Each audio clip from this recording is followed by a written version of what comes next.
Okay, so up till now, what we have seen is really the logistics of this course, some announcements, what the textbook is, and finally, what is the evaluation criterion. So we have quizzes, homeworks, and the final project, and you can read more details in the lecture notes that will also be uploaded on campus.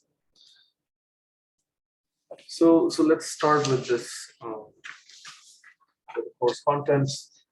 Basically, this course is really an interesting course because it's a mixture of several different things. So if you talk about how information is engineered, basically the first part relates to something called an information theory.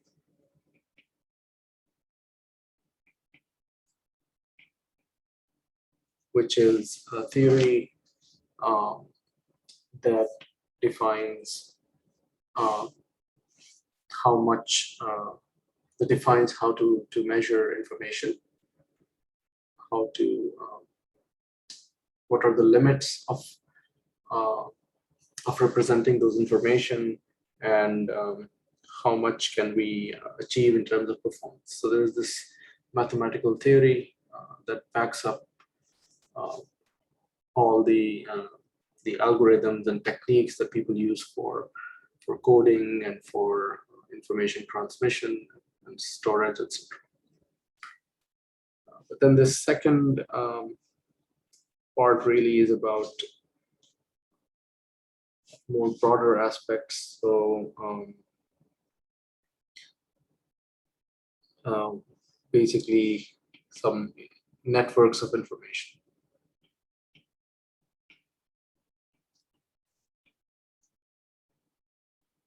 Okay, and this basically means when the information is not simply coming from one source, but there are things that depend on other things, and then there are other things that depend on the previous things, and so on. So if there's interdependencies between information, then what we have is like a network of information, and sometimes also referred to as semantic networks. And finally, we will have a discussion on inference and learning.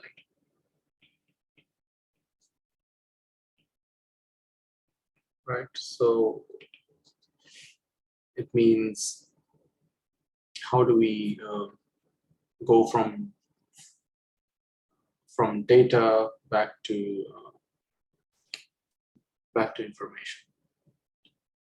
So the first part just assumes we have the information already, but then inference is how do you get back from the data or the bits towards the information. And finally, learning, as you know, is about using the data to learn how it's being processed. So these are all very modern topics, and I think it will be a lot of fun to see how modern day information is being processed, is being stored. We all we are using all these ideas in our cell phones, in our hard disks, even in our barcodes and QR codes and whatnot. So it's all information being represented and compressed in manageable sizes. So we'll start today with our first part, which is the information theory. And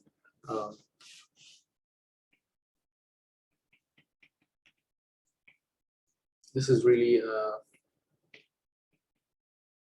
fundamental and classical theory that describes how information can be measured, what we can extract from different data sources.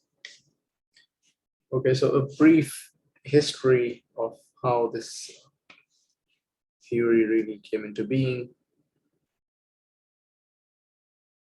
So the whole field of information theory is actually attributed to Claude Shannon.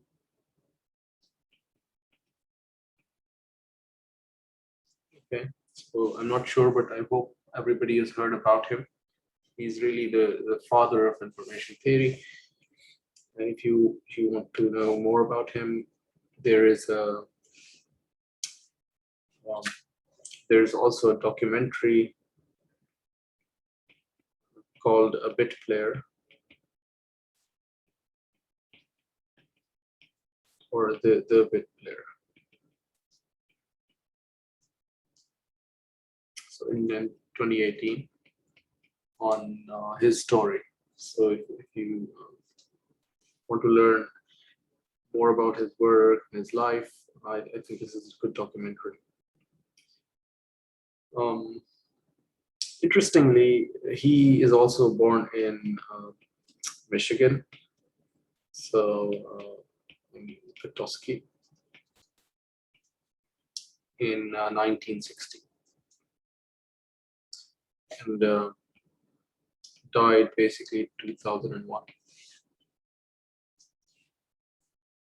And more interestingly,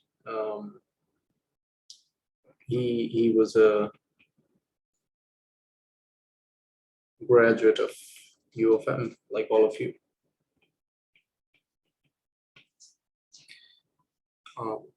And he became famous because of his this phenomenal paper in 1948. So published a mathematical theory of communication.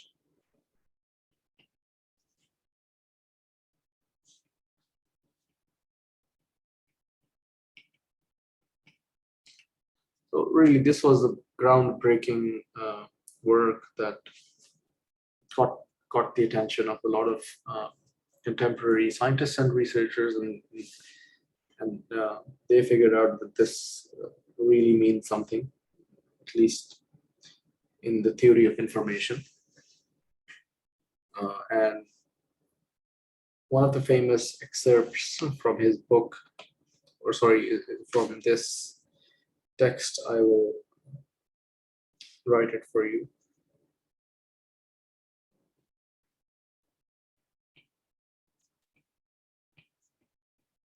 So he describes the whole problem of communication in a very beautiful way. So what he says is the fundamental problem of communication is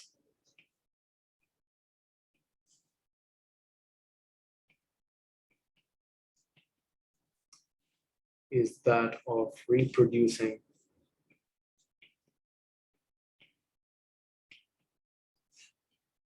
at one point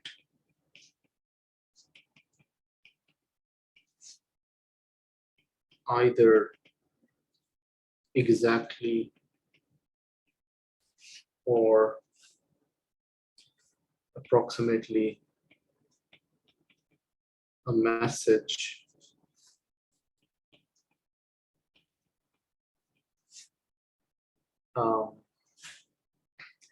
selected at another point.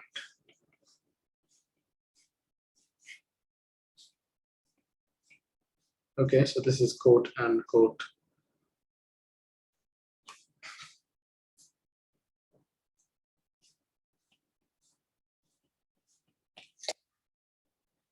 So the problem that he describes is, how do we reproduce a message from one point to another point? So right now I'm talking to you and I'm saying something, and that's going over the internet and it's going to reach you. So the whole problem is how can we reproduce whatever I'm saying to your ears so that you understand the same thing. But obviously, this may not always be possible because there are distortions and other losses that may happen. So really the question is, how do we transfer information from one point to the other, either exactly or approximately. Okay, so hopefully if we transmit something, if we transmit a picture of a cat, hopefully it looks like another cat. Okay.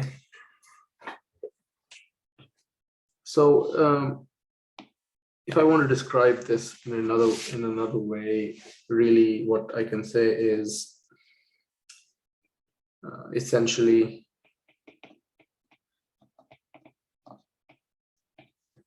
the fundamental problem is reliable communication over an unreliable channel.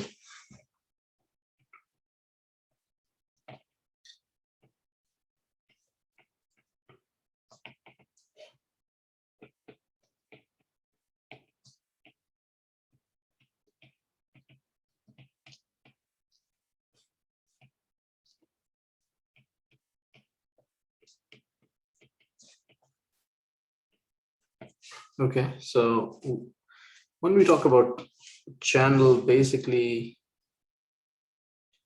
channel is really a medium of information transfer. So it could be many, many different things depending on what context you're talking about. And if I take a few examples here, if we were in a physical classroom,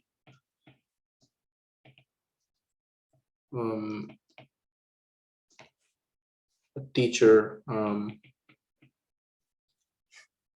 has to convey information to the students, and he's probably using words to do that, so that air is the medium. The air is the channel over which the information is being transmitted. But in a virtual classroom like we are in right now, we have a more complex medium, which involves air at my end, and then there's networks, right? So there's communication networks, and then air again at your end. So there's really a cascaded channel that you're transmitting information over.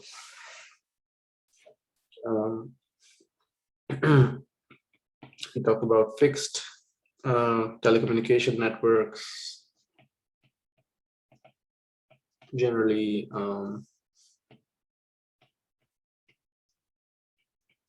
we have, let's say, phones, right, on one end, and then there's another phone, and usually the mediums are whatever, copper wires,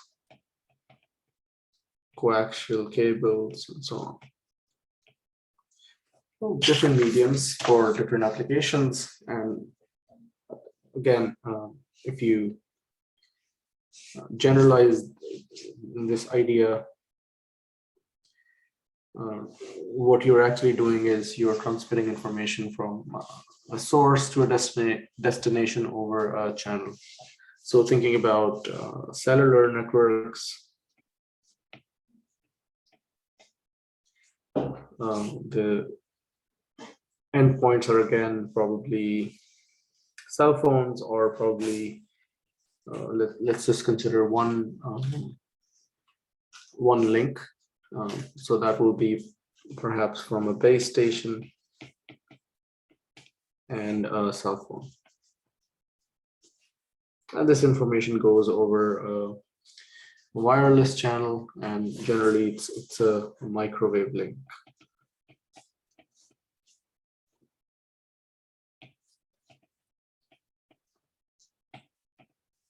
Now, all these channels have different characteristics and different way of distorting information that is transmitted over them.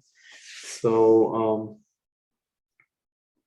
generally, the process of information transfer over channels can actually be written in the following form. So for all these channels, generically, what you see is that the received signal is approximately the transmitted signal plus some noise, right? And this noise is defined by which channel you're using. In an ideal case, you will not have this noise, right?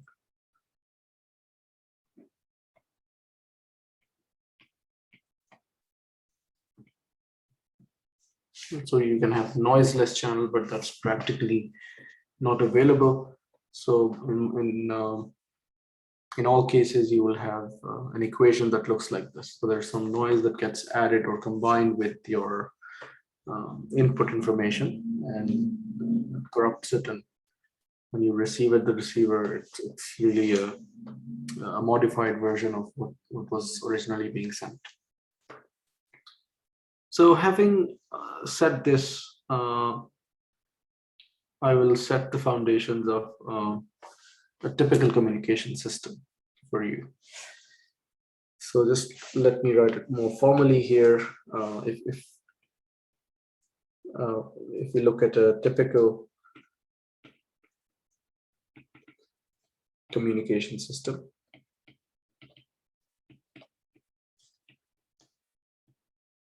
I mean, it could be anything. It could be cellular communication. It could be transferring data from one computer to another. It could be transferring data from a computer to a USB, and so on and so forth. So any communication problem that deals with data, you can have a block diagram where you have a source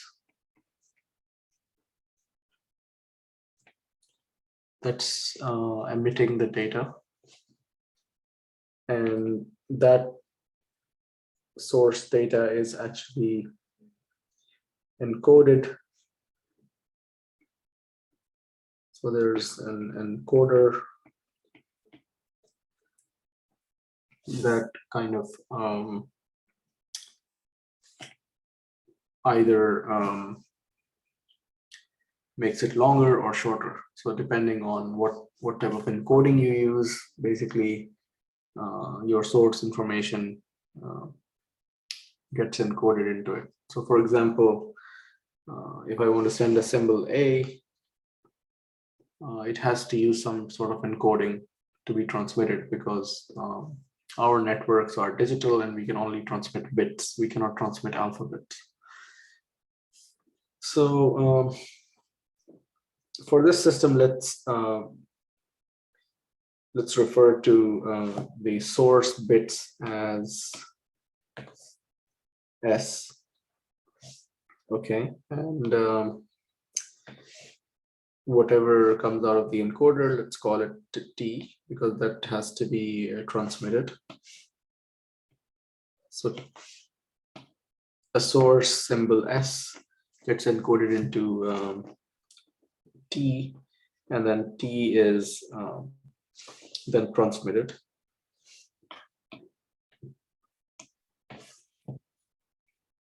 So this is transmitted over a channel.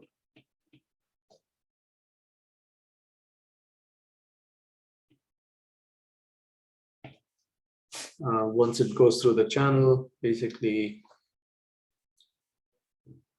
it becomes a received signal. So we'll call it R. And in this process of being transformed from T to R, basically there's some noise being added. So let's put noise block here.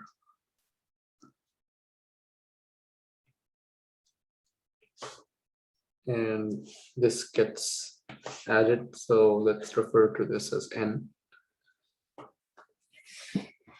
Okay, so once the source information is transmitted, it actually has to be decoded. So we need a decoder that can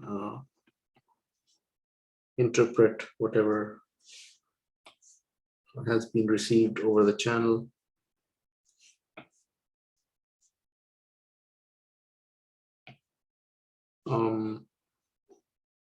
So after decoding, let's call this as S hat.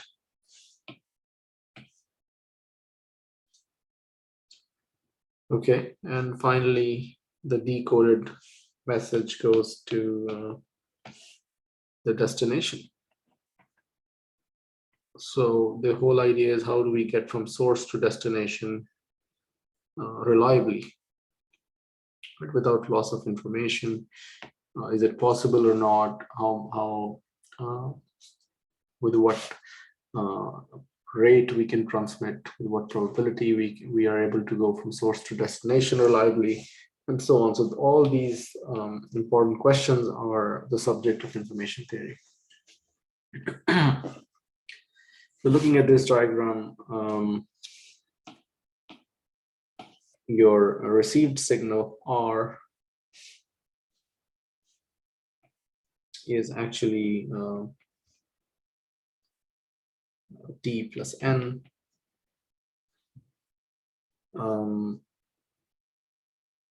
And also let me label a few things here.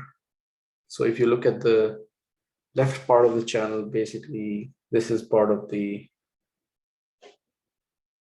transmitter.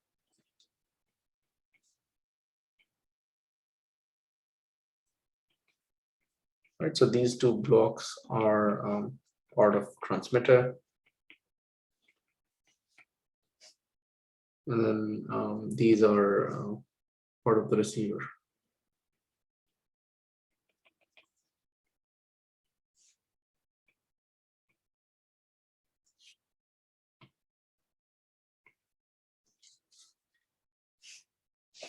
So now I'm going to give you details, formal details about each of these blocks here. But I hope you get the general idea of what the communication system looks like and what are the key components. So at this stage, if you have questions, just feel free to interrupt me at any time. So first, talking about the source. So source really is the origin of the information.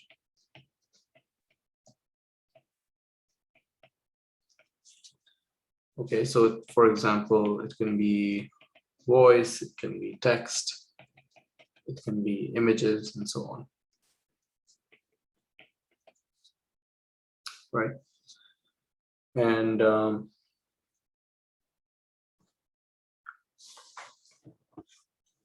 it's usually in the form of a sequence of bits, right? But not necessarily.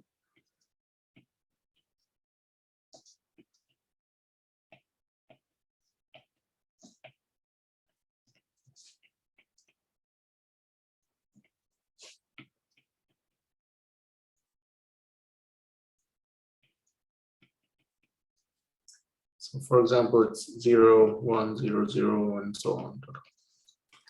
So some sort of a bit sequence. That's your source data.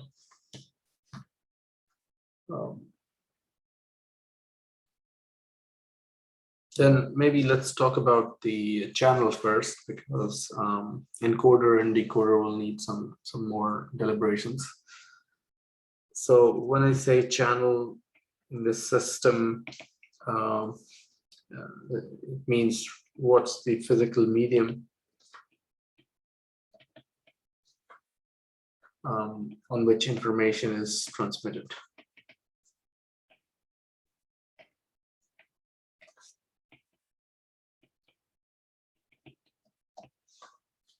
Okay, so it can be a copper wire, can be an optical fiber, microwave link, it's a CD, it's a DVD, and so on.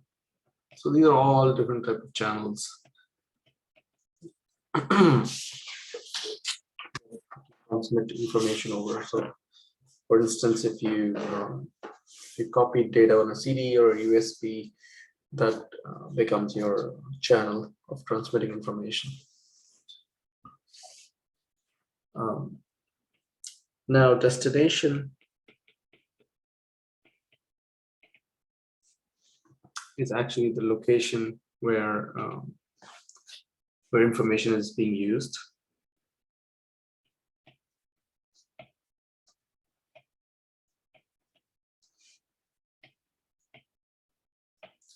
Okay, so for example,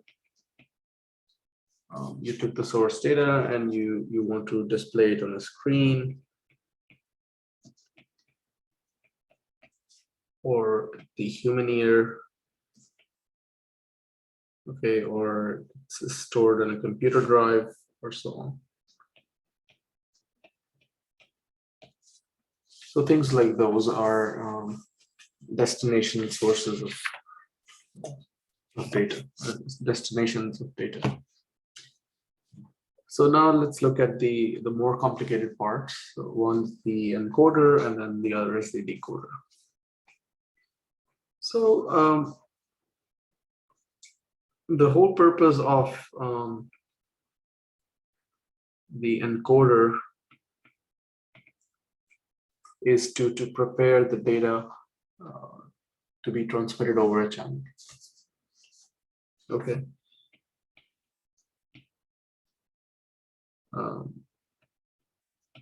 For example, if we had source symbols, then what the encoder will do is to convert them into a sequence of bits. And there's a lot of different schemes that you can use, but every decoder will have a scheme that it uses to convert or prepare data to be transmitted over some channel.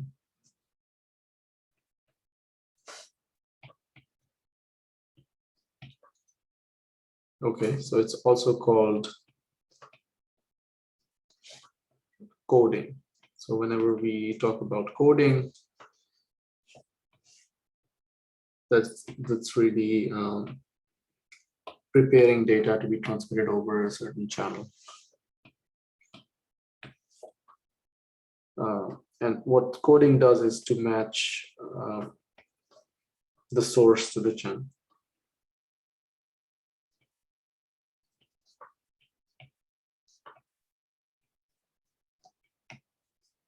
Okay.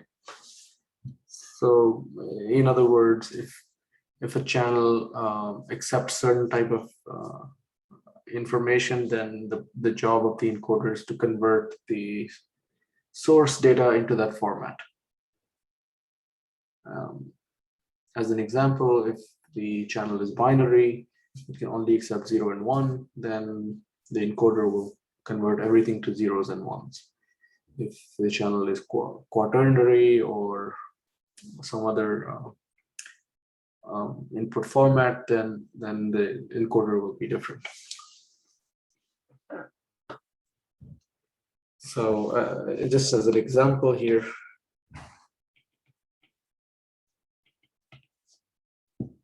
so if the source produces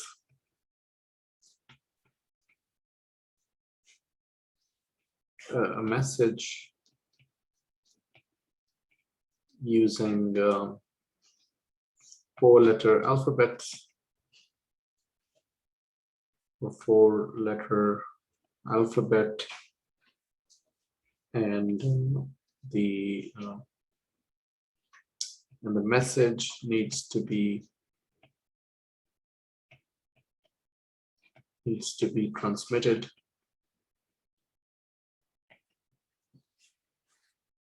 over a binary channel,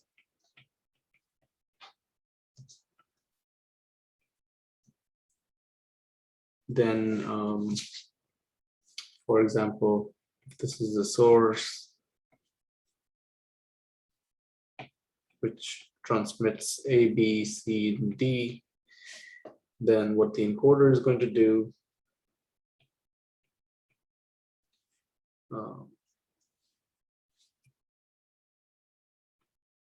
it prepares the data for the binary channel, meaning, binary channel means only accepts zeros and ones. I hope everyone can remember this. So now one possible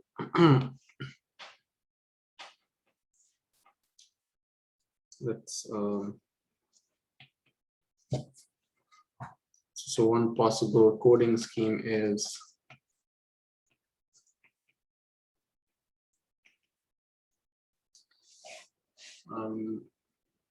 is the following. So let's say we have alphabet, we have codes.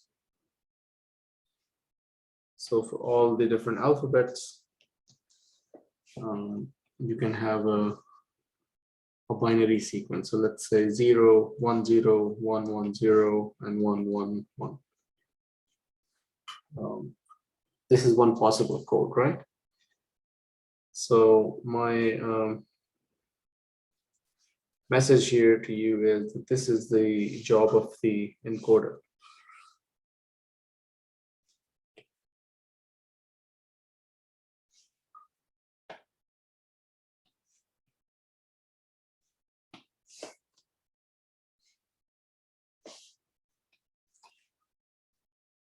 Okay, so I hope you have some idea of what the coding is and what the encoder is expected to do. So hopefully once the source data is being encoded, it goes through the transmitter and then enters the channel where it's corrupted by noise and other impairments, and then reaches the other end where we have the fifth component here, which is the decoder. So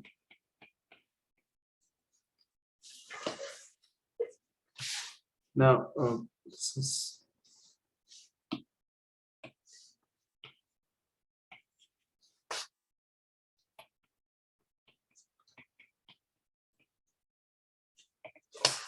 so decoder, intuitively you can tell that it converts channel output into a closed replica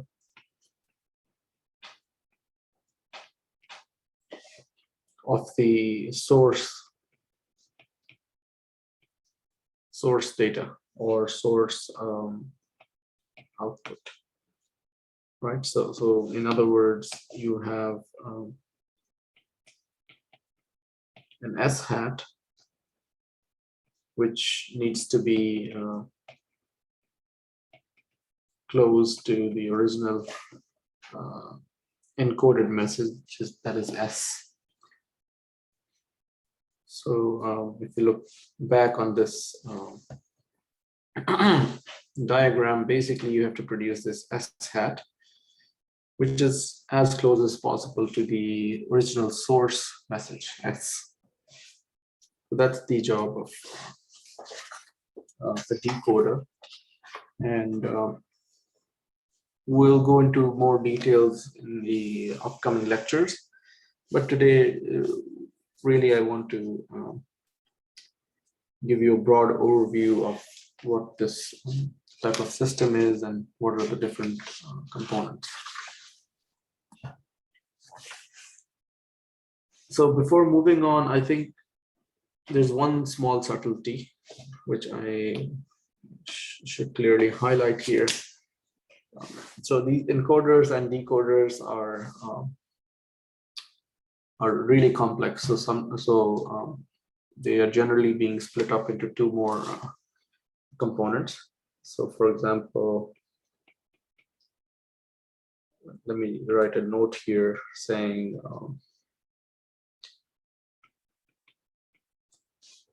we are done with the previous topic here, but encoders and decoders can be further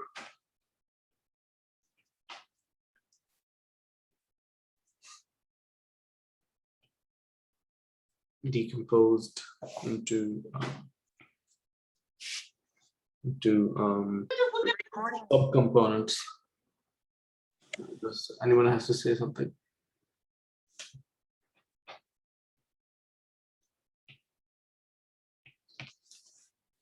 Okay, so for example,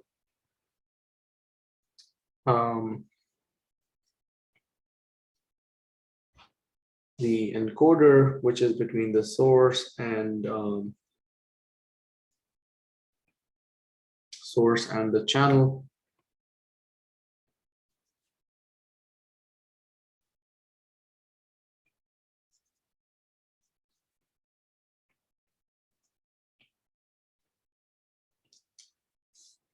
it can actually be broken down into it can be split up into a source encoder block and a channel encoder.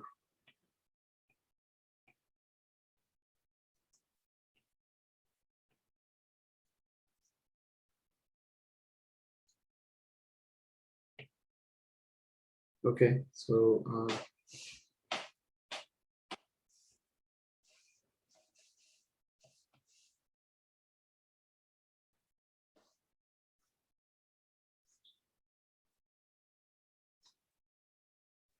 I hope the figure makes it clear. Basically,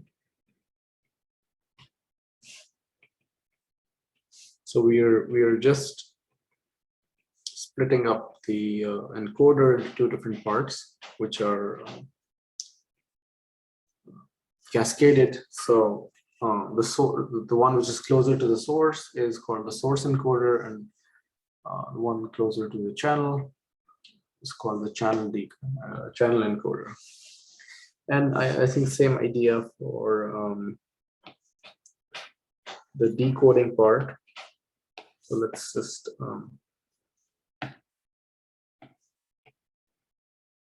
now with the decoder, you actually have the channel first, and then the destination at the end. So let me just, so it's called the decoder.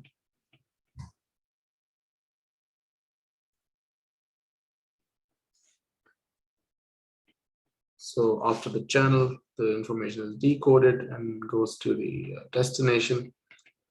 And this part can actually be called the channel decoder and the source decoder. So channel first and then source, the source later.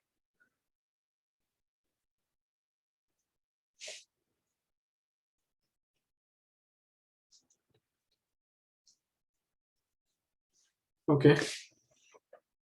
So we'll talk more about each of these separately once we come to the coding part and decoding. But today we will briefly start with the channel part. So the channel part is like the central element.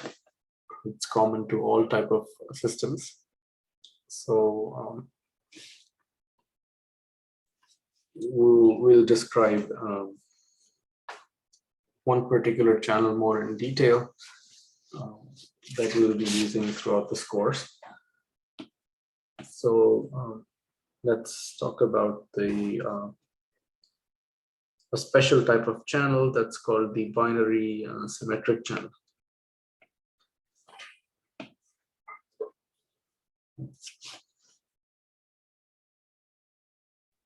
Okay, so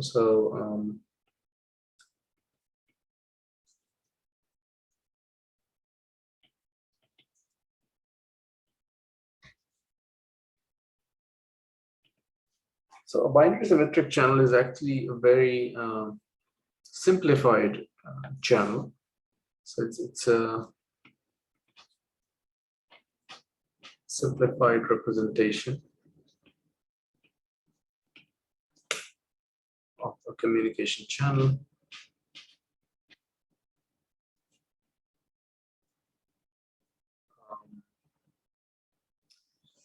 The reason I say this is it has two parts. So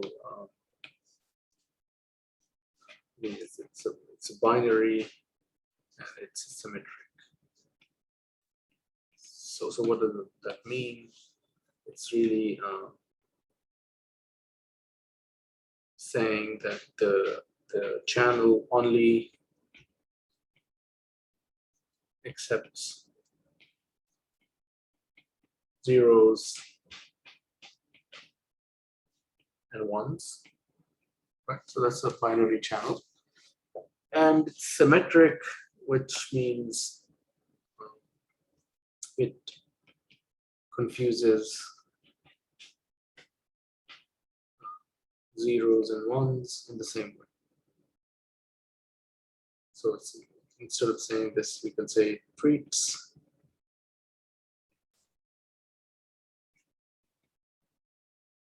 transmission of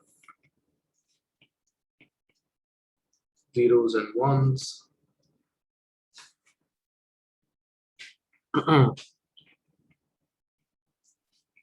in the same way.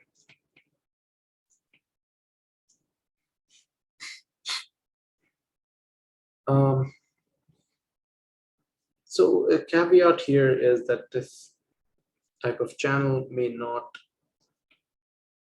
represent real world channels realistically, right? But it does provide you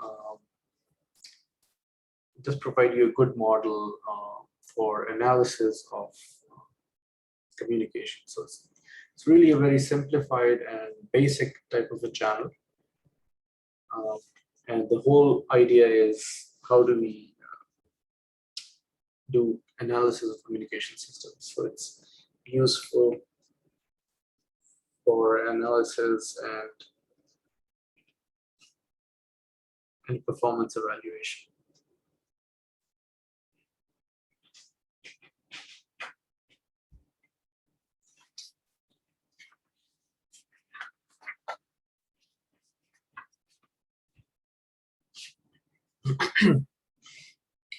So in short, we will also refer to this. We will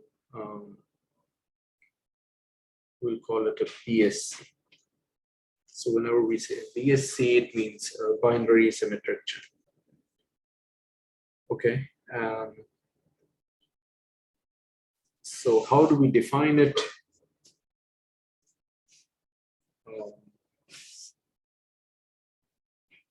It's probably better to provide a figure to describe BSC, and maybe illustration.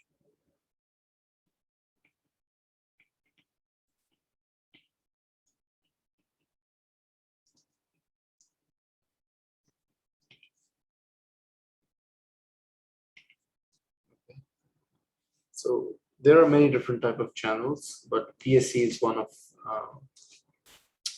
those, and perhaps the most widely used within this course. I've introduced it in our first lecture. This BSC will we represent it as follows, so that there's a 0 and a 1 that can be transmitted from the source to the destination. But if we transmit a 0, it can be received as a 0, or it can also be received as a 1. Okay. And the same thing with a 1. So if you transmit a 1, it can be received as a 1, or it can be received as a 0. But there are probabilities to it. So if you transmit a 0, there is a probability P of confusing it with 1. And the same thing, if you transmit a 1, there's a probability P that it gets interpreted as a 0. And the other probabilities are just complementary. So if it's a P here, then you will have a 1 minus P here. Same thing for the transmission of 1. So essentially, what we see here is if you transmit something, there is a probability P that gets confused, or it gets received in error. It could be either one of them, 0 or 1. So there's symmetry here. Now I'm going to write a few expressions that will give you a mathematical description of the channel.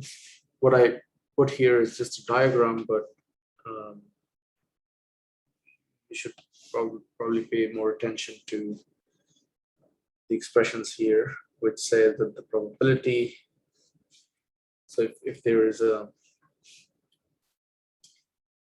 message X which gets transmitted over a binary symmetric channel and goes on to become Y, then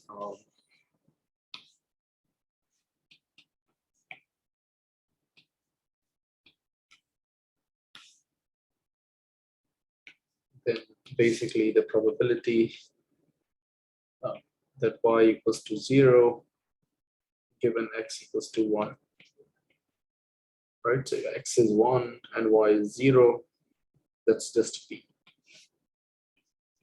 Okay, and maybe I should make this as a bold P. And then the probability that Y is 1 given X is 1, that's 1 minus P. And the same thing for receiving X. So X is 0.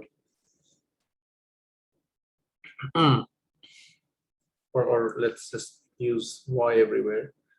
Probability Y is 1 given X is 0, which means again there is a error. It's P, and then probability Y is 1 given X is 1. That's 1 minus P. Okay, so it's more useful to express this mathematically. Set up a diagram. So for today, I guess we have at least the bigger picture of the communication system, the different components. So before moving on, just let's do a quick small exercise. And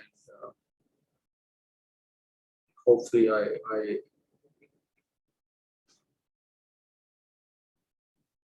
anticipate some participation from you. So let me just write down a statement which says that a file, right? So a computer file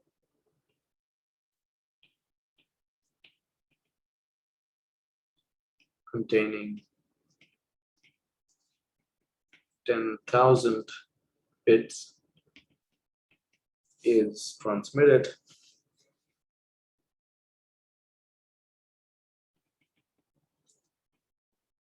from a source to a destination over a BSC or binary symmetric channel with error probability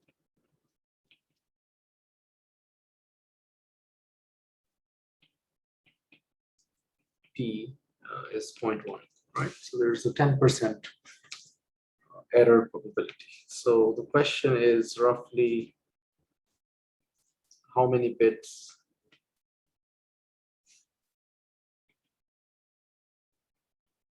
are flipped during communication.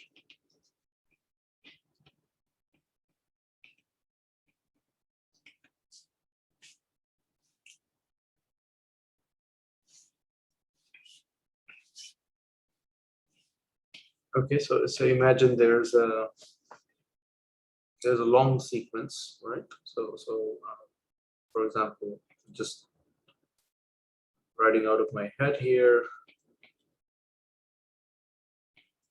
and so on. There's a long sequence of about 10,000 bits,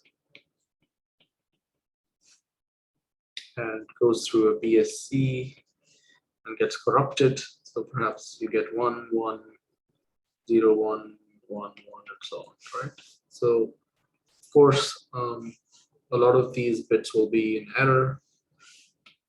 For example, the one here is error. So with a BSC that has a probability 0.1, what is the average number of bits that are flipped, and what is the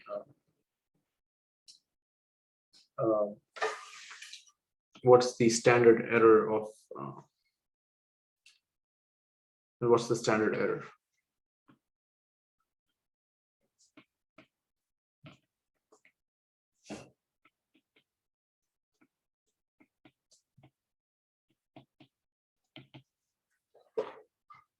Okay, so any volunteers and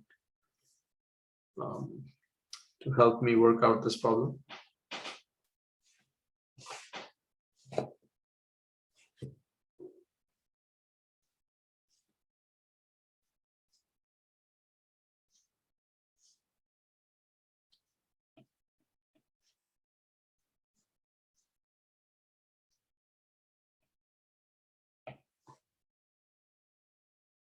So what I need is the average number of bits that are flipped,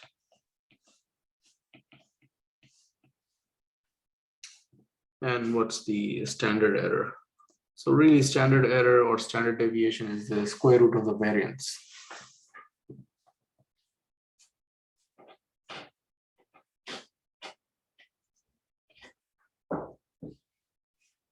In other words, you can say variance. Okay, so can anybody help me with this?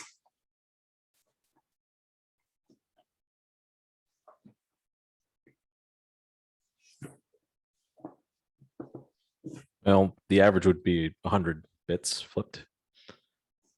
100? How do you compute it? 10% of 2,000 would be 1,000, right? Oh, yeah. No. Yeah, yeah. 10%, not 1%. Yep, you're right. 1,000. Yeah, 0.1, right. Okay, so it's 1,000, and what's the variance?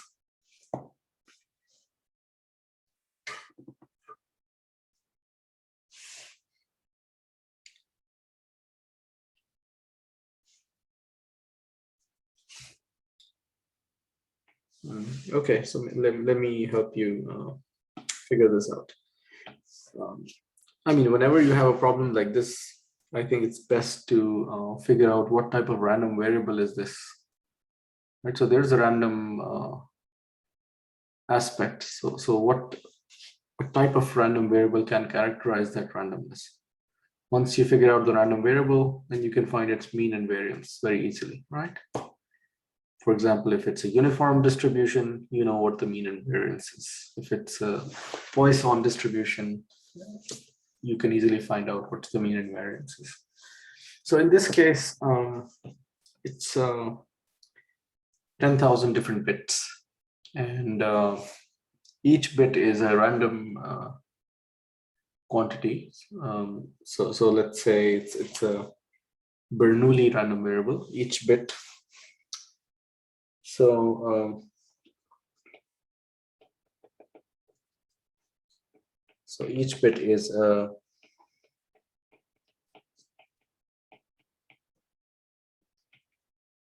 Bernoulli random variable is just a coin flip. It's binary, it's 0 or 1 with a probability p.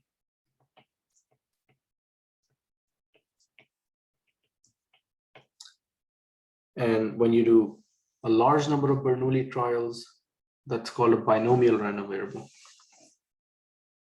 So so more than one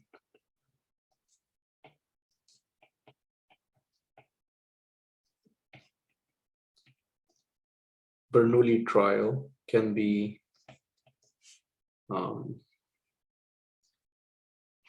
represented by a binomial random variable. Okay, so a simple example. So if I ask you, I mean, we always see probability problems saying you toss a coin, what's the probability of heads or tail? If it's a fair coin, it's just half and half. But if I ask you, I am tossing 10 coins, what's the probability of getting 3 heads? So that type of random variable is a binomial random variable. And a binomial random variable has 2 parameters. One is n, which is the number of trials, and the other is p, which is the probability of success in that trial. So maybe with parameters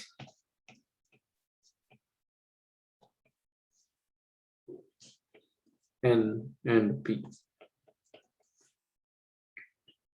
Okay, so here what we have is we're tossing at 10,000 different coins, and that's the bit sequence we get. So so if I want to mention this is a number of trials or number of coin tosses, and this is probability of success or probability of something happening. I mean, in this case, our event is having an error in the bit. So we know that there is a probability P of that happening in every bit. And we have 10,000 different trials. So this problem can actually, so this experiment or scenario can be captured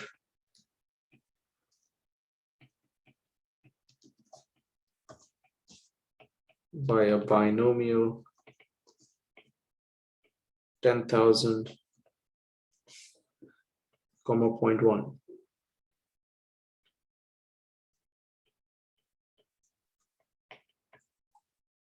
Right, so we have n and we have p here. So this is n, and this is p here. So it's well known that so the mean of binomial with n and p is n times p, right? And the variance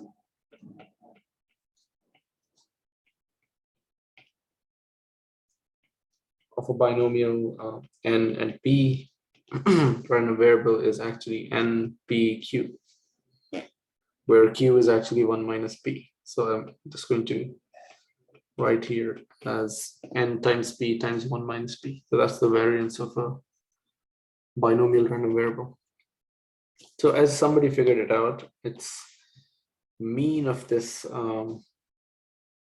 random variable that we have written here is actually N times P, which is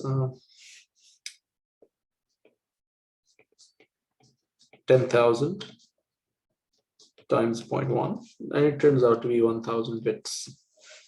But the variance here is N times P times 1 minus P is going to be 10,000 times 0.1 times 0.9. Okay, and this turns out to be 900.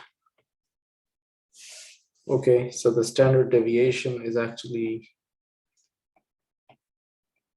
the square root of variance.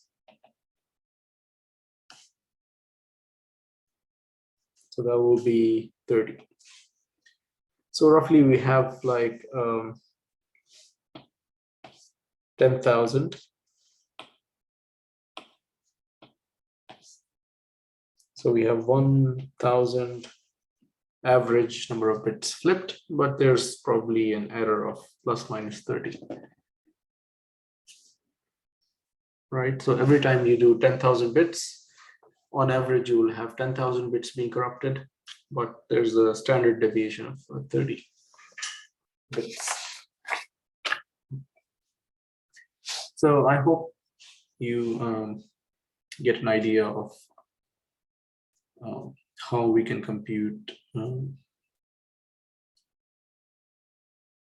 kind of errors in such sequences. So this is really a very basic probability exercise, and we will have a small refresher before we end today's lecture. I hope all of you who are here had a good quiz. But if not, you know, you need to brush up your basic fundamental probability skills. So in summary, if we just go back,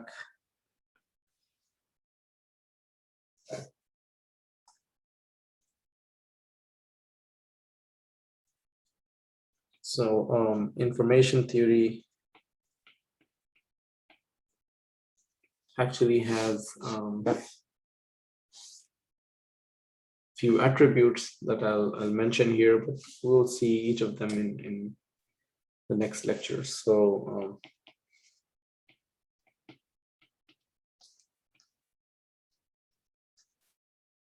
it actually describes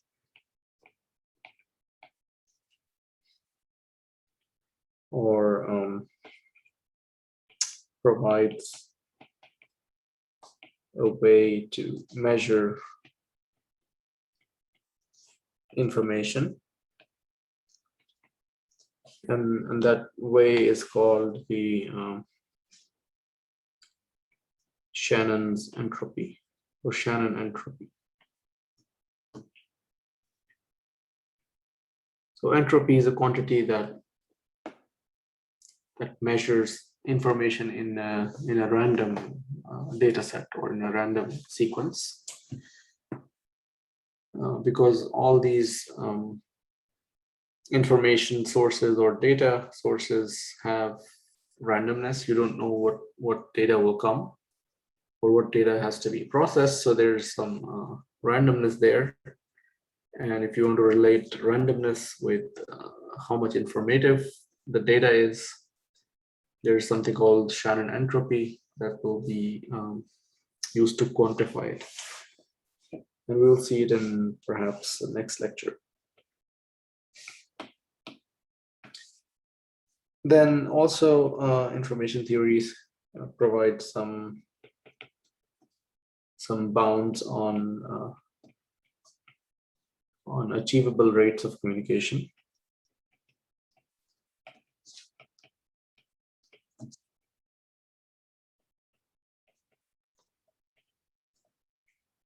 In the presence of noise.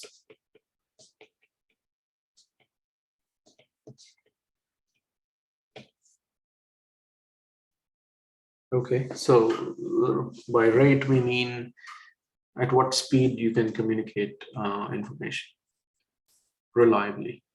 So for example, in one time unit, if you transmit a single bit, then it may be prone to errors. But if you transmit the same bit multiple times, like 2 or 3 times, you will have less probability of error, because obviously at least one of them will be correct, right? So you can obviously send the same bit 1,000 times, but then you will have a very low data rate because you only have transmitted one information bit in 1,000 time slots. So things like this, information theory is helpful in finding out what is your limit, what is the maximum you can do. Okay, and related to this is provides bounds on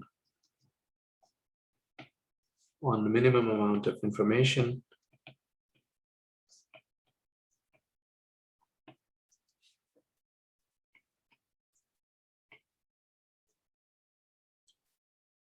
Or minimum amount of, let's say, bits needed to represent an information source.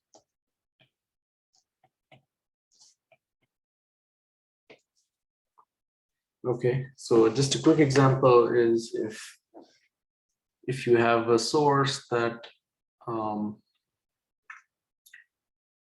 that can transmit 2 possible outcomes,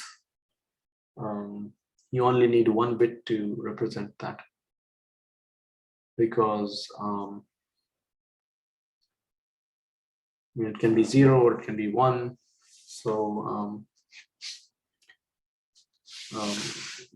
but depends on the probabilities of ones and zeros occurring. So we'll see later how to find out what's the minimum number of bits that you need to have the information covered. But that requires first understanding what we define as information in this course. So a quick example.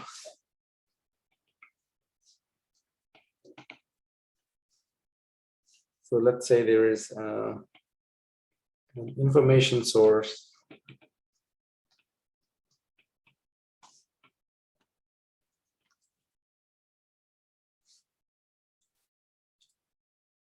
Okay, that generates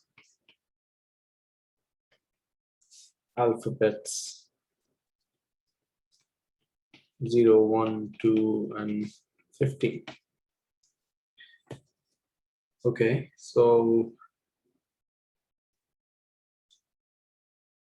if I were to encode it, there's several different ways, or if I were to represent this information, I can do it in many ways. One possible way, which is very naive,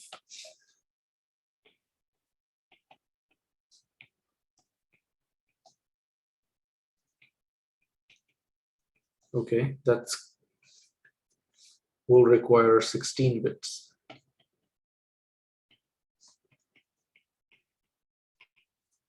Okay, for example, so we have 0, we have 1, 2, and 16, right? So this can be represented by all zeros. 1 can be represented by, or let's say there's a 1 here, and then there's a 1 on the second row.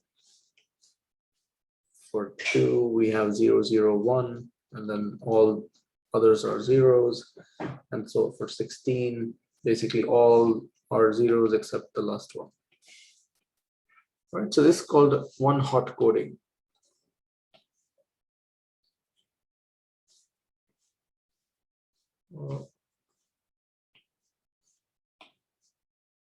um,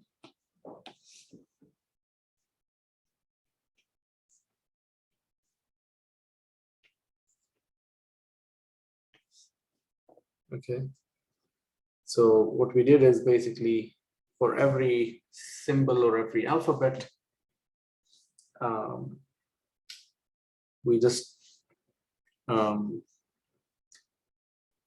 we have one bit to represent it. So it's like having a parallel transmission of information. So whichever one is hot is basically the symbol. Now,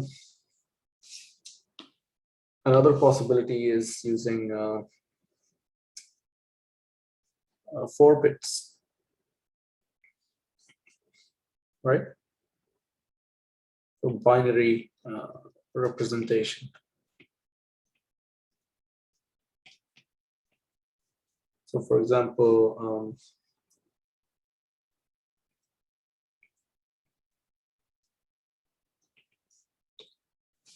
oops, it's 15 here because we start with a 0, so the last one is 15.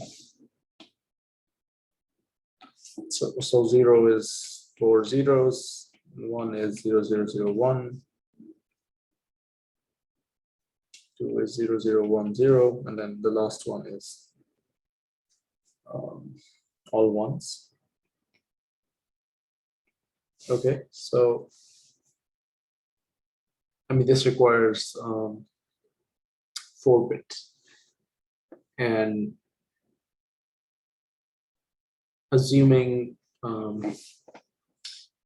one of these symbols occurs more frequently than the others, then there are more efficient ways to encode this. So that means you might be able to compress the information source into maybe 3 bits. Okay, for example, let's say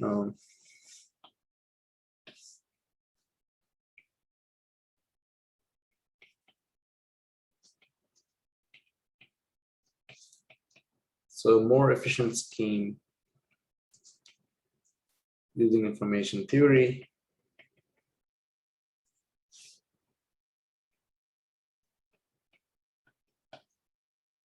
will be, let's say you just use symbol 1, send zeros, then 1 0,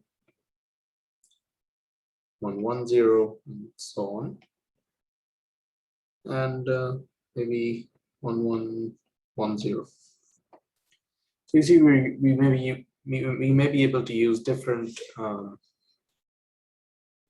length of bits to represent different symbols, and hopefully if 15 occurs very rarely, then when you transmit data, you will be saving a lot of bits and more data rate. But all of this depends on how probable things are and what's the frequency of things happening. And that's why we need probability theory. And I will give you an overview once I just wrap it up.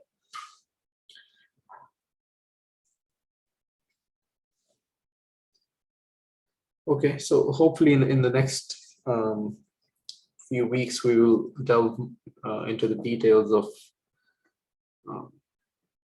what information theory can do for us. But I just want to mention here as a disclaimer, because a lot of people get very excited when they talk about information theory, but sadly, this theory is not constructive. So it means it can only tell you the limit, but it doesn't tell you how to get there. So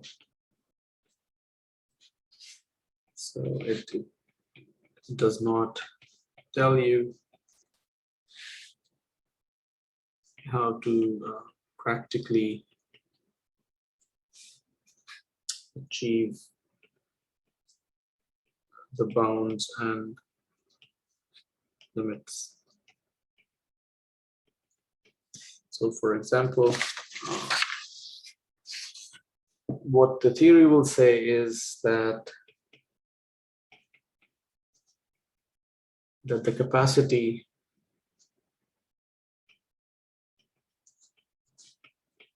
of a BSC is XXX or so and so.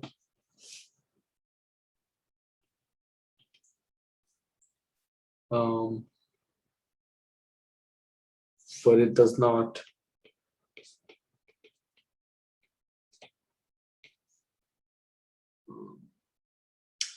explain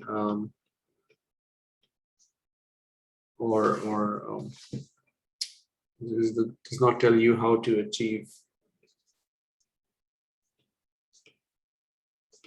achieve those bounds or how to achieve it, right? So we can figure out what the maximum limit of a binary symmetric channel is, but we don't know what encoding scheme achieves it. So I mean, at least for BSC, it is well known, but I'm saying if you have a complicated channel, then you can only at best find what's the capacity or what's the limit that you can go up to, but you don't know how.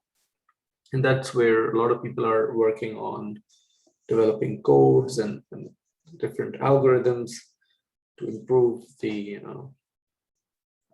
capacity. But what the theory has told you is you cannot go beyond a certain limit. And we will see, this is very interesting to learn about how to figure out the best in terms of performance. Okay, so that capacity is called the Shannon capacity, and the whole theory unfolds and leads you to finding that capacity. Okay, so now we have some time left, and I'll try to give you a quick overview of probability ideas.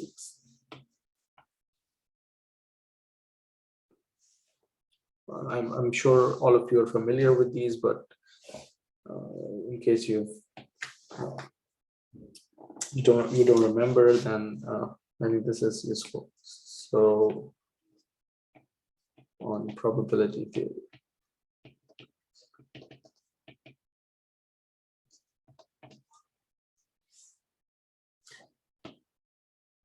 So very broadly, when you talk about randomness or random variables, there's two types. One is the discrete random variables, and the other is continuous. Okay, so it's very important to understand this, because that's I think a lot of people had problems when they try to do the diagnostic test. So apparently it looks very simple. That discrete basically are variables that take values from a discrete set, but discrete means essentially countable. Okay, so you have a countable set values, and the random variable can only take one value out of it. So every time you do an experiment, you have one of those values. Continuous has a continuum, right? So so it takes values from an uncountable set. So you have a continuum of values that you can pick from. In other words, if you had to pick between 1 and 2, you could pick any arbitrary value, 1.12345. Right, so that makes it uncountable. You could have any possibility when it comes to picking a number between 1 and 2. Okay. So if you have a discrete random variable that can be described completely, if you know its probability math function. So let me write this in a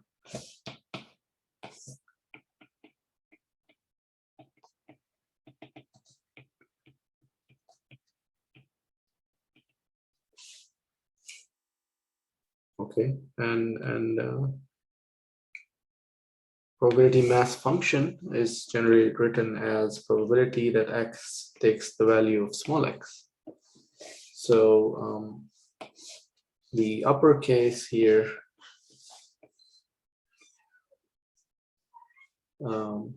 represents the random variable.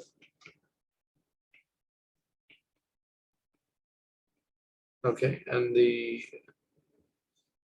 lowercase represents the value.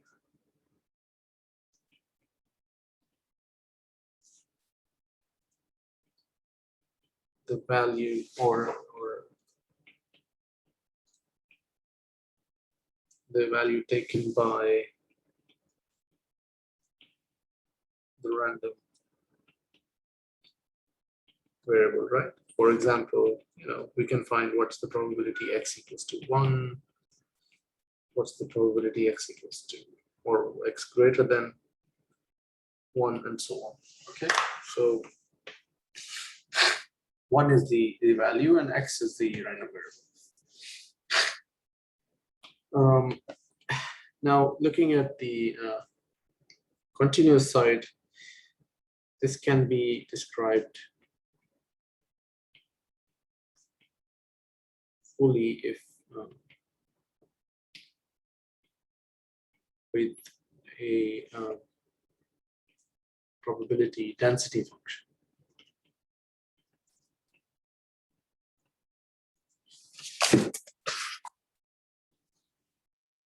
So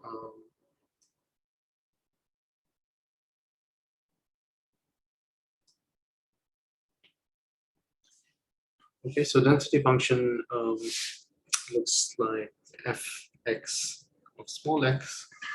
So again, so when we write density functions, it's an f, but then there's a subscript which defines the random variable, and in the parentheses we have the smaller ones. And again, this is the random variable, and this is the argument. Okay, so it's not the value. I mean, this is really it's a really subtle but very important point to know that if I say a density function is so let's say I give you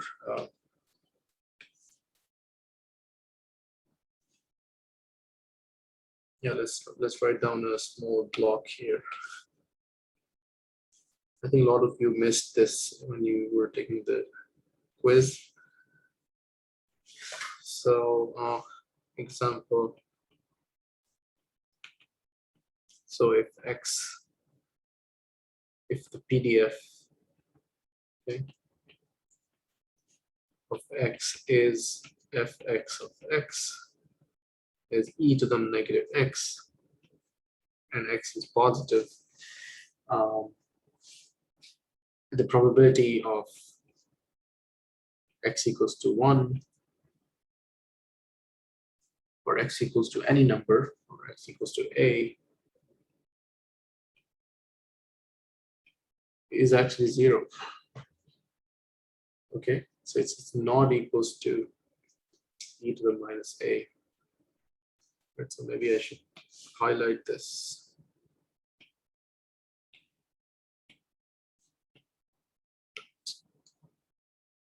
Is everyone clear on this?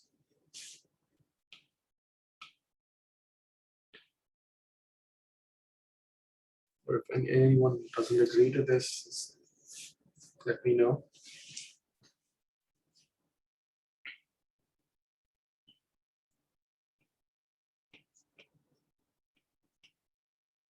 So for continuous random variable,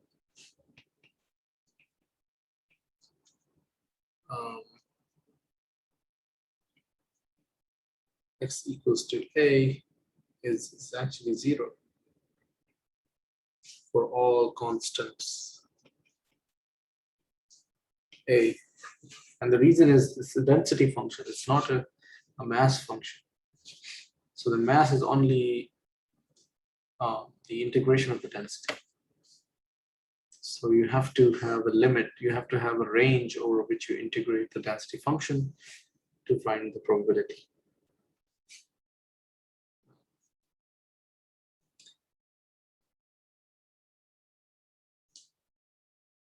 Okay, so the probability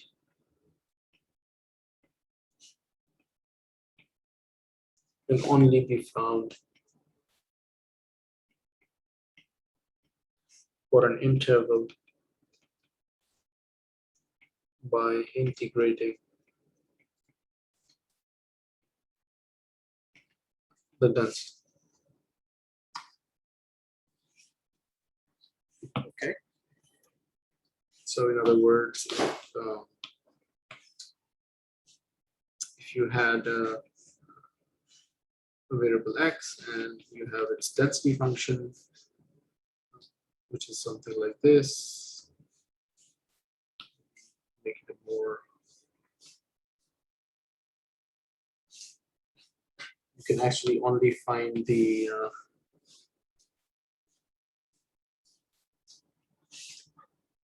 so area is the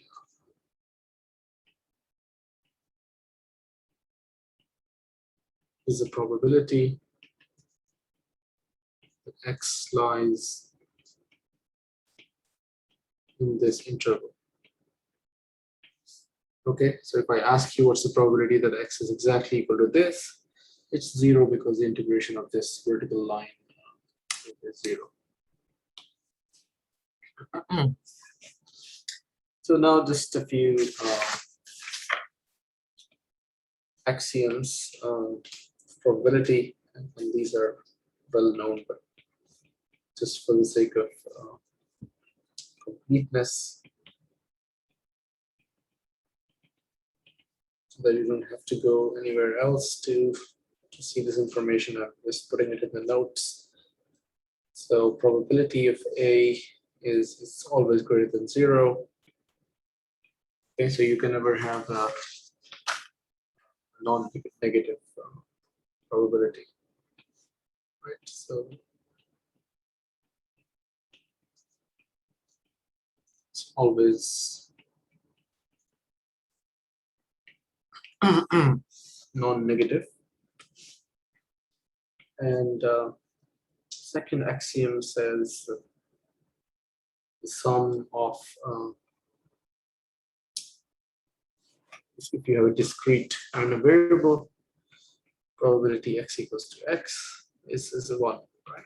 So if you sum over all the small x, and if it's a continuous one, then so let me just say this is for discrete case. And this course, most likely we are going to work on discrete cases only, just for sake of completeness. The integral of fx of x dx, you for all x, this is going to be 1, right? So density adds up to 1 or integrates to 1 depending on whether it's continuous or discrete.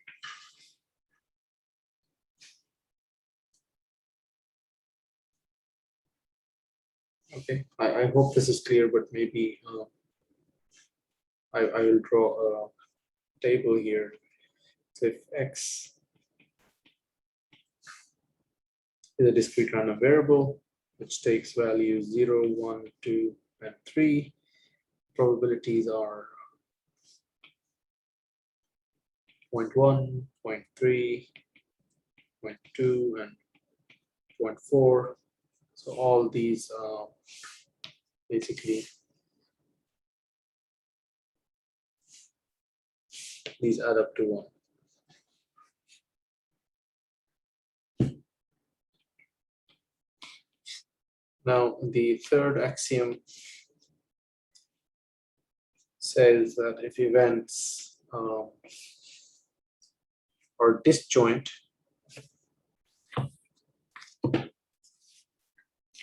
so events A1, A2 up to AN are disjoint. And let's see what disjoint means. Then the probability of the union. Okay, so maybe I'll say this as union. In other words, it means A union A1, union A2, union A3, and so on. Right? So it's probability that A1 union A2, and so on. It's actually the sum of the probabilities of AI.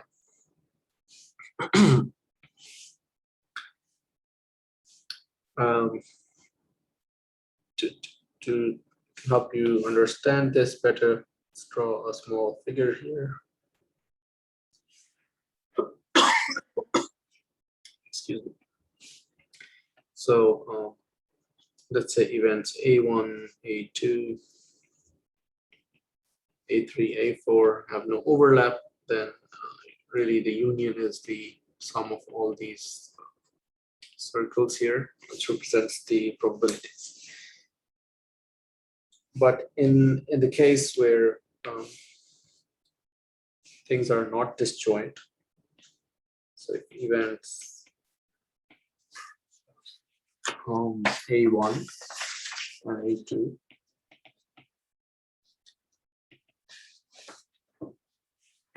are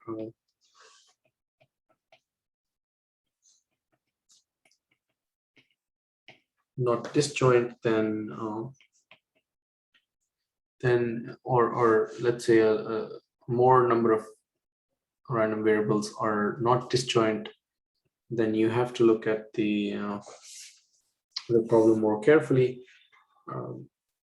But for the case of 2 random variables, I think you all probably have seen this, that the probability of A union B is actually the probability of A plus probability of B minus probability of A intersection B. So, and again, there's a famous diagram saying the same thing.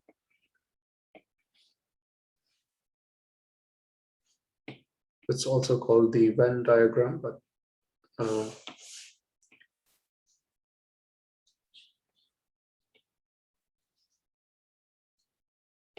okay, so if this is A, this is B, the probability of A is this, the probability of B is this. So you see that the area here is counted twice. So you actually subtract this area to find the probability of A union B.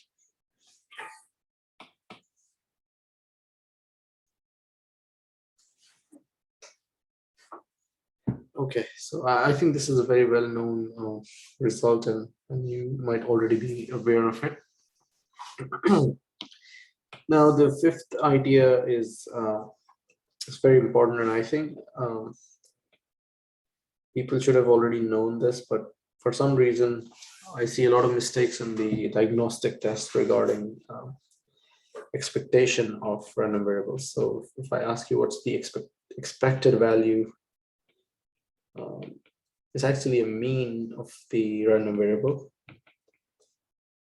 So expectation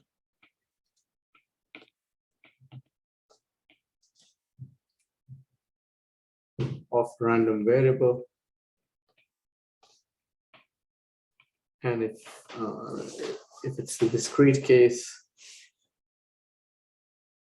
the expected value, or E of x, is actually the sum of x times the probability x equals to x over all x. Okay, so if it was a continuous case, the expected value of x will be the integral of x times fx of x dx, and again over all the limits of x. Now, this thing here is the discrete version. This is the continuous one.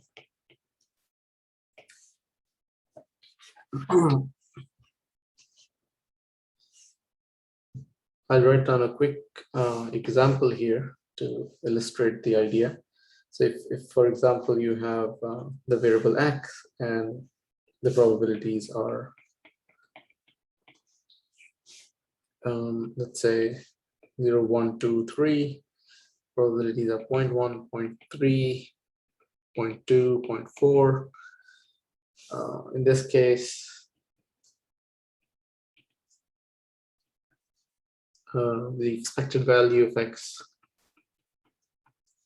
is the sum I goes from, or let's say x goes from 0 to 3, x times probability x equals to x.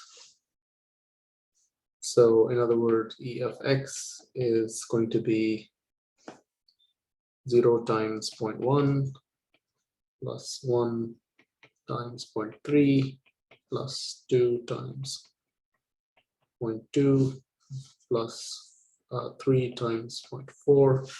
This turns out to be 1.9. So a lot of the students, I think, thought that expected value is kind of the value with the maximum probability, right? That's not the case. So in this small example, the expected value is not 3 because it's we are not looking at the most probable data. Expectation is kind of the average of that random variable. So average has to be computed with the probabilities. Now, a few more concepts which are very important. One is the idea of independence of random variables. Again, very subtle but important to understand how to figure out whether variables are independent or not.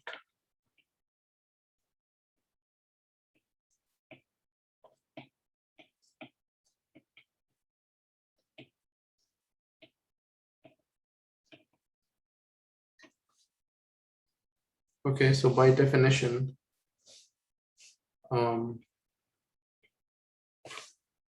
so two random variables, A1 or A and B. So let's say A and B are independent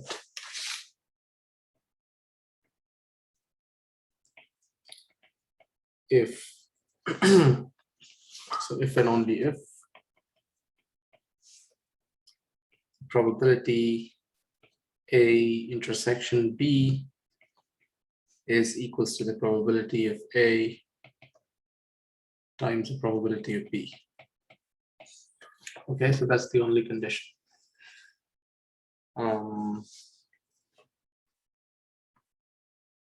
So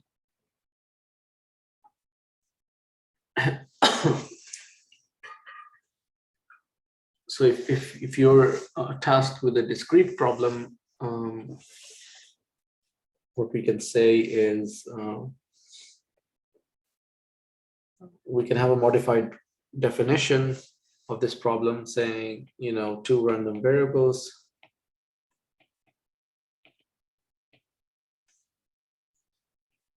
X and Y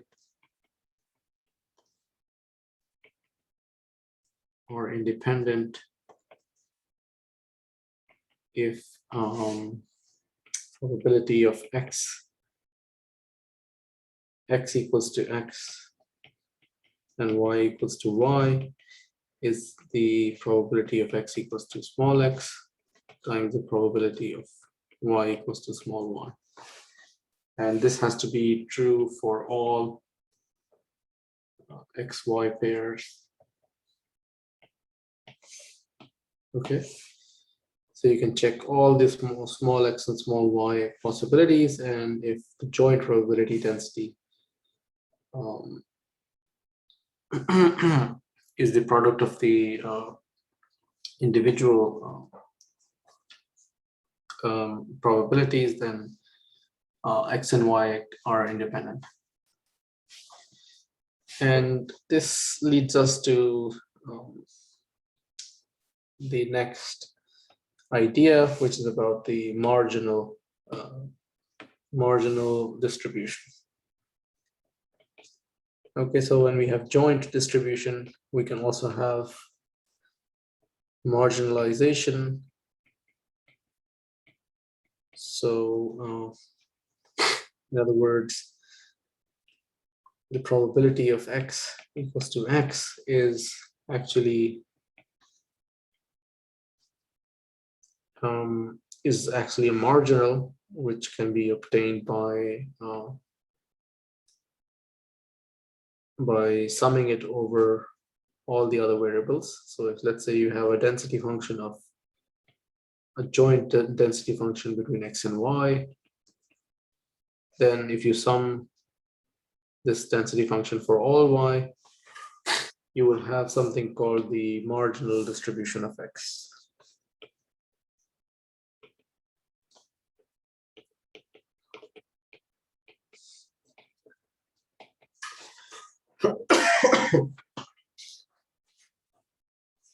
Okay, so similarly, the marginal for Y can be obtained by summing it over X. So if you sum over X, probability X equals to X, Y equals to Y, then what you will get is the marginal for Y.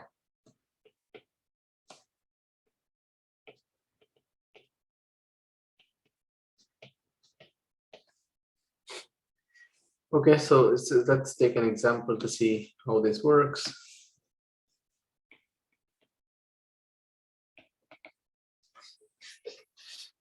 So for example, X and Y are jointly distributed as follows. So there is a grid that can be used to represent the joint density or joint probability mass function. Okay, so there's X here, Y here. X can be 0, 1, 2, Y can be 3, 4, 5. And the probabilities are as follows. There's 0.1, 0.05, 0.25, 0.1, 0.1, 0.05 and 0.25. Okay. So any general entry in this is actually a joint density. So this is probability x equals to 0, y equals to 3. Okay. And if I ask you, are x and y independent? Very simple test is it equals to probability x equals to 0 times probability y equals to 3, which means we'll have to have the marginals, and marginalization meaning you add up the numbers over all the other random variable. So if I want marginals here, I can have probability x equals to x here in this in this space, and I can find the probability y equals to y in this space. Okay, by adding up the rows and columns. So if I add the first row, what I get is a 0.4 here. If I add these numbers, I'll get 0.2 and then a 0.4. Oops, sorry, I missed this entry here. And now if I add the columns, what I will get is a 0.4, a 0.2, and a 0.4. Okay. Now to see dependence or independence, I just need to verify whether this this condition holds. Okay. So x probability x equals to 0 is 0.4 times, and probability y equals to 3 is 0.4, which turns out to be 0.16. So is it equals to 0.1? The answer is no.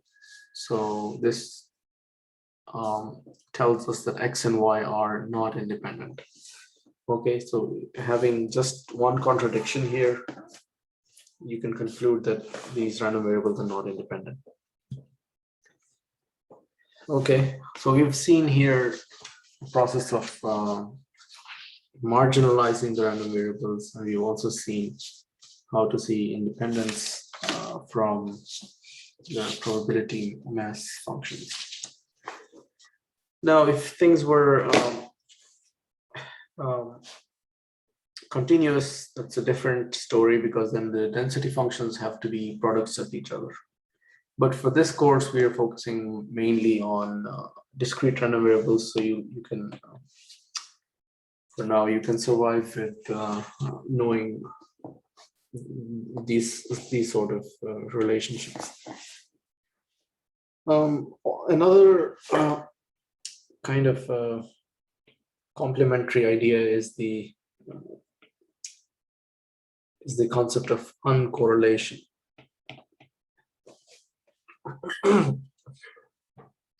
So if x and y are uncorrelated, so uncorrelation is a weaker condition as compared to independence. Independence is very strong. You have to make sure that the densities are products. So if the density, joint density, cannot be split up in the form of a product, you do not have independence. But it is possible that random variables are not independent, but they are uncorrelated. Okay, so even though they depend on each other, but they still have some uncorrelation. And that means that if they are uncorrelated, then the expected value of xy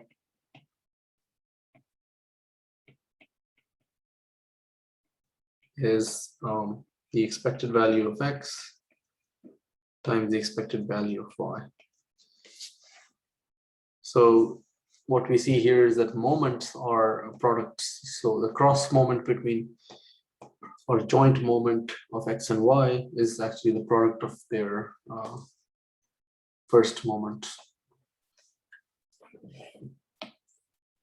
Now, as I said, independence is much stronger than on correlation.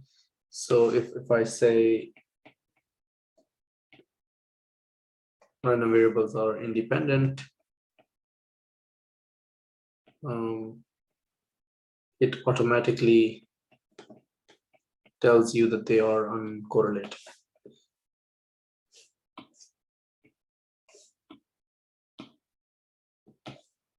So if you have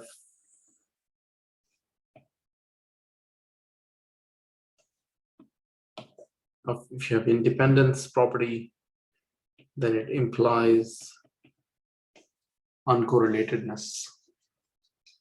But if something is uncorrelated, it doesn't imply independence. Okay, so you should just does not imply. Okay, so there's one exception to it. So except in the case of X, Y Gaussian. So if X and Y are both Gaussian, then uncorrelated also means that they're independent.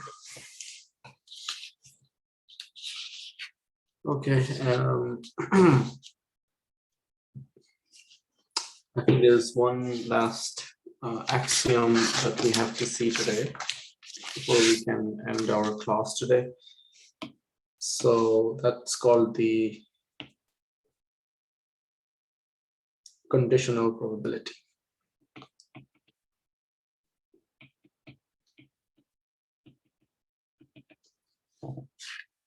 Okay, so again, I think all these ideas are familiar to you, but we just have to revisit them. So conditional probability is written as probability, assuming A and B are two different independents. What is the probability of A given that B has occurred or B has happened? So by definition, and I say definition, I put a triangle in here. So by definition, it's the probability of A intersection B divided by the probability of A. Okay. Now, similarly, you can write the probability of B given A, but let's first see what the probability of B given A is using the same definition. It's actually the probability of A intersection B divided by the probability of B.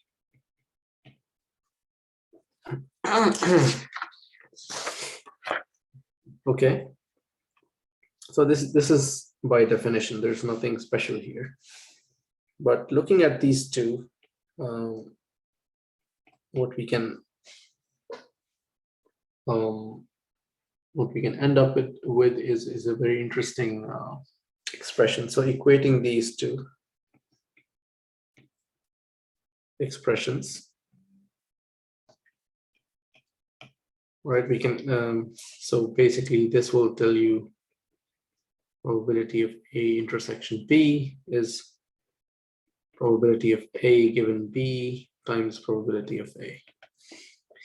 But this tells you that the probability of A intersection B is probability of B given A times probability of B. So if you equate both of them, what you get is probability of of A given B times the probability of A is actually equals to the probability of B given A times the probability of B. Okay, and from here, you can say probability of A given B equals the probability of B given A times probability of B divided by probability of A. This is really the famous Bayes rule that we all are familiar with. Okay, so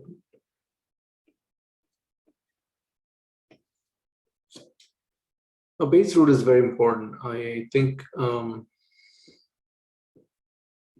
it's really the basis of learning or inference, because once you have evidence, you have a condition, your probability gets updated, and that gets updated according to this rule that we have here. So if I write this again, I think I can label these elements here.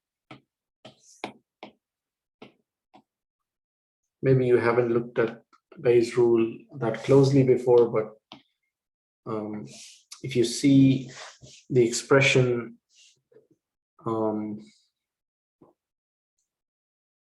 what you have is this is called the prior. This is the posterior. Okay, so so assuming you had a prior information, so which is B in this case, the probability of that prior is in the numerator, and then there's the posterior, which says what is the probability of B given A has happened. So that's the reverse logic. So the reason I say this is important is it has great applications. So one example is detection.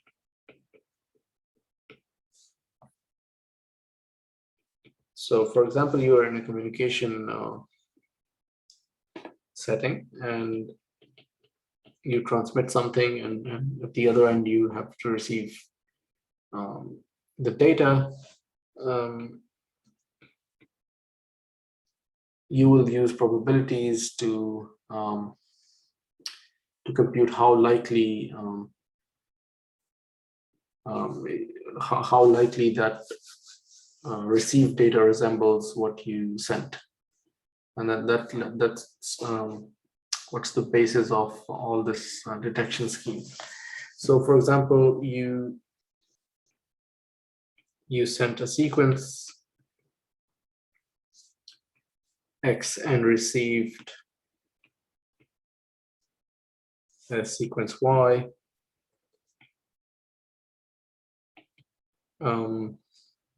At the detector, right? So meaning that you sent X and then through a channel, what you received is Y. Okay. So at the detector, we observe Y, but want to figure out. So we want to know the original message X. Okay. So in other words, we want to find the probability of X given Y has occurred. So for every X, we will find this probability, and the most likely one is the one that we will detect the output of the detector. Okay, so for every X, you will find what is the probability that this was the X transmitted given Y has been observed, and that's the way you figure out. So if you look at this in the same lens, we will have actually X and Y here. So this is Y given X, this is probability of X, and this is the probability of Y. Okay, now The probability of X is the source characteristic, right? So you take into account how probable it was to transmit an X. This probability of Y given X is a channel characteristic.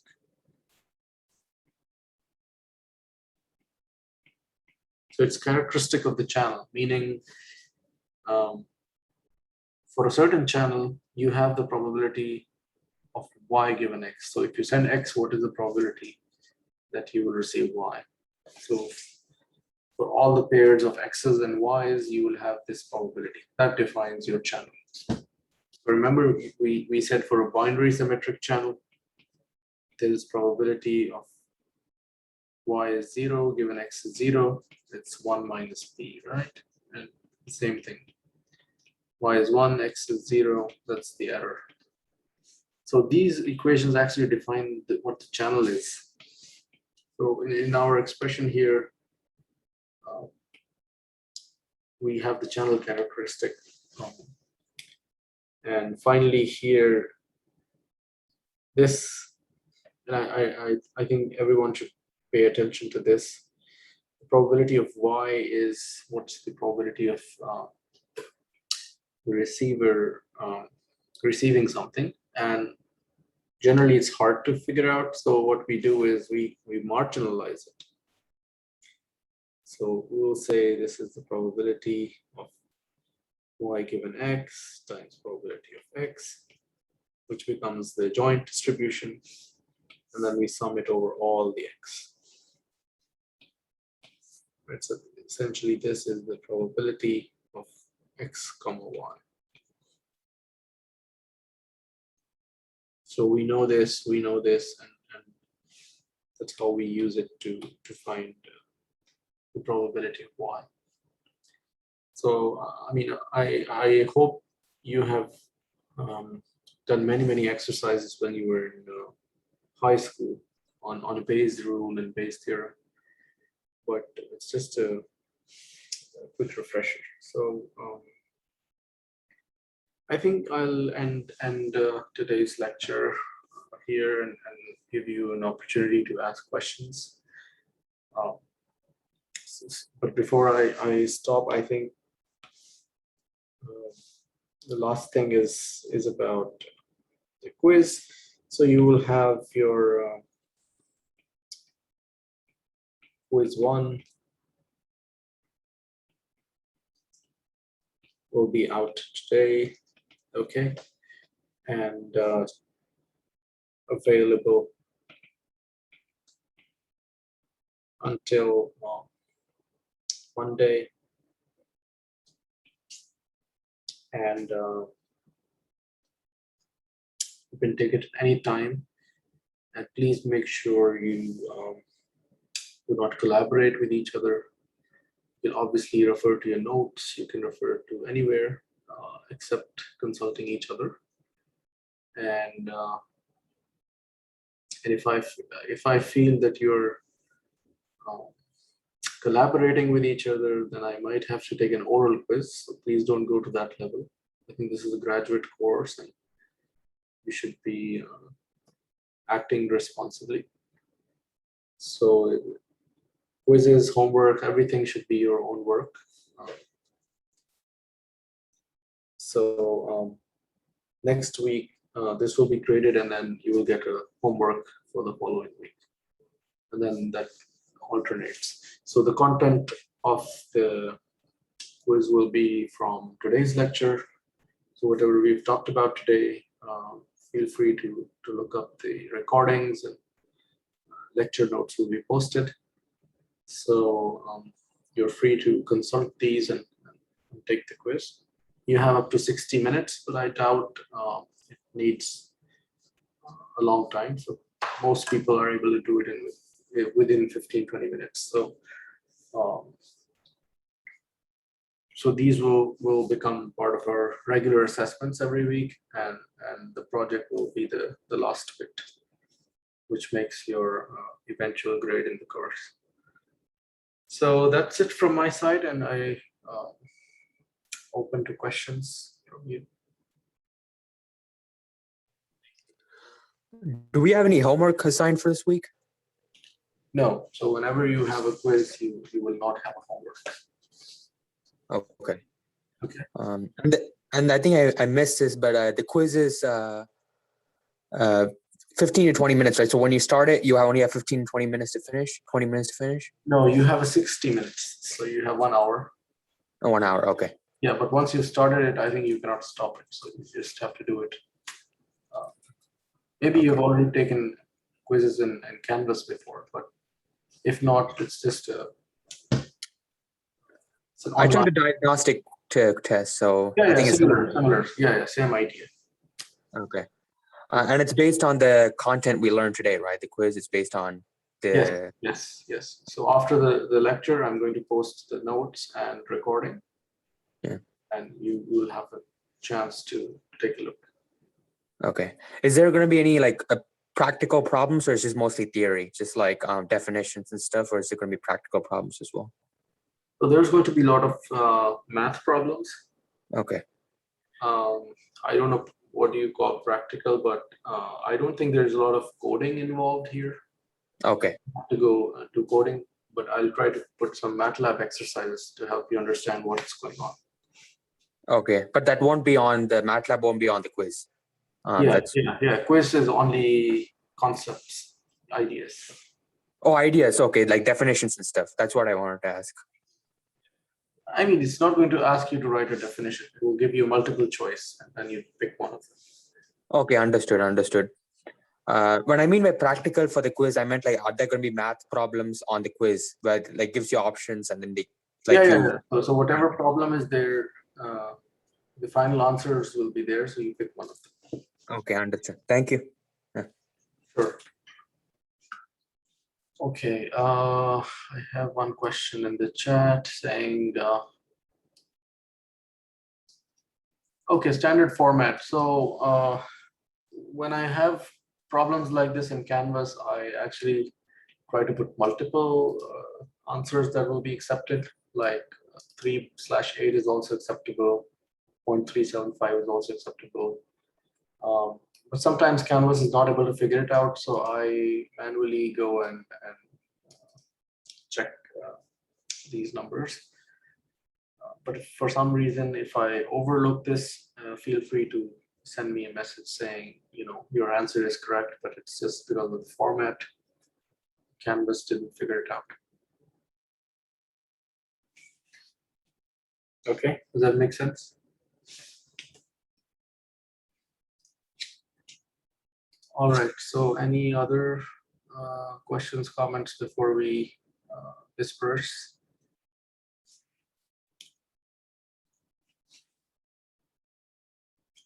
Okay, if not, then I wish you a great rest of the week. And I have a question on this independence. If you scroll up to the problem we did. yeah. So the correct, if this, if you scroll down to the example. Okay. So if this was yes, this the XY were independent, and we were supposed we should have gotten a result of 0.1, right? Yes, absolutely. Okay. Thank you. Yeah, so I should write here, therefore not independent, not equal to 0.1. Okay.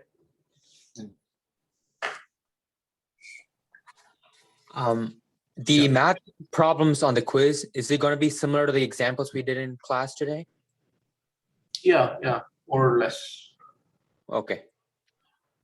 Because normally I thought if you have like a homework, we can just, it would be most like have a practice for homework problems. So I was just wondering, what would you recommend we practice other than going over the contents today? Just any practice you recommend for the quiz? There's no standard. So the quiz is based on the lecture. It's not from any standard text or something. So I think once you get to the homework, that's going to make it more easy for you to see what's going on. but it's exactly like the diagnostic test. So you will have a few options to select from, and the content is from lectures. Okay, understood. Thank you. Yeah, so the whole idea is to reduce the workload. So I split it up into bi-weekly quizzes and homeworks. Homeworks are a little more elaborate, but quizzes are short and based on the lecture. Hopefully, if you've attended the lecture carefully, it shouldn't be a problem. Okay. Okay. So there'll be multiple questions and with multiple choice answers, right? Yeah, 10 questions, exactly like the diagnostic. Mhm. So diagnostic was maybe more daunting for you because I thought you probably would already know, Mhm. but hopefully after the lecture today, you should be, it should be familiar to you. Whatever is asked, you should know it. Oh, so it's going to be similar to the problems to the diagnostic test? No. Okay. It's going to be whatever we learned today. It's going to What be, we learned today. Okay. yeah. Because the diagnostic test was on statistics and related to that. But Yes, that's just to test your prior preparation. yeah. Okay, understood. Thank you. I mean, according to my understanding, if you go back, you should be able to do the diagnostic test perfectly. Okay, Are you or not? I am. I'm getting most of the questions right. I just need to go and review again, and I know I'll pass it fully. Okay, that's good. Okay, but okay, thank you. That's Yeah, it. all right then. Yeah, so let's meet next week. And in the middle, if you have problems, just send me an email and we can talk about it. Okay, then bye-bye. Yeah, bye. Thank you. Bye. Bye.